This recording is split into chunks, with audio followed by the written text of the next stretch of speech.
Everyone, সকাল সকাল ঠাকুরের দর্শন পেয়ে গেছি, বেশ ভালো লাগছে। এইখানে এসে দেখি হনুমান বাবা বসে আছে, মানে হনুমান বাবার মন্দির ওইটা। অনেকটা জায়গা হেঁটে নিয়েছি, তো মামি বলছে অতটুকু এসেছি তো বাবার দর্শন করে যাই। তো এসে গেছি। জয় হনুমানজি, জয় হনুমান, জয় হনুমান। তো এই দেখো বাবার মন্দিরটা অনেক বড়, অনেক বড়।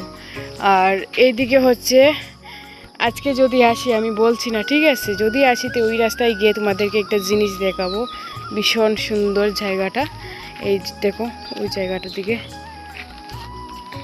আর এই দেখো গেট, ঠিক আছে। ওই ওই দেখো দুইটা কুত্তা এসেছে, মামি ওদেরকে মারছে, মানে কি বলবো। এই হচ্ছে গেট। ওই দিকে গিয়ে অনেক দূরে যাওয়া যায়, অনেক সুন্দর সুন্দর জায়গা আছে ওই দিকে গিয়ে।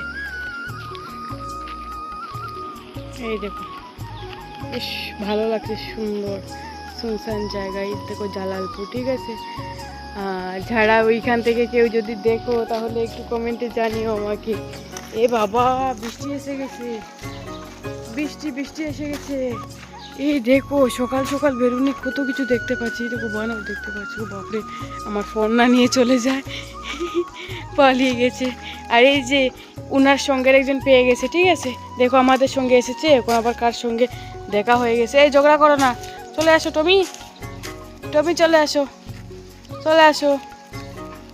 কপাল, বৃষ্টি এসে গেছে, বাড়িতে কীভাবে যাবো? আমার মামি তো ছাতাটা নিয়ে নিল, এক ছাতা দিয়ে কীভাবে দুইজন মানুষ যাবো?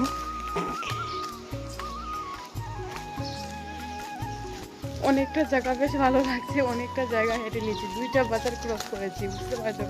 দুইটা বাজার ক্রস করে তারপর মন্দির পেয়েছি। বেশ ভালো লাগছে সকাল সকাল বেরোতে, মানে আমার সকালে কিছু ঘুম ভাঙে না, মামি আমাকে জোর করে উঠালো, তো উঠে তো বেশ ভালো লাগছে। টাটা। তোমাদের কেমন লাগলো ওই দিকের জায়গাগুলো একটু কমেন্টে জানিয়ে সবাই। আর যদি ভিডিওটা ভালো লেগে থাকে তাহলে লাইক, কমেন্ট, শেয়ার করে কেউ ভুলবে না। টাটা।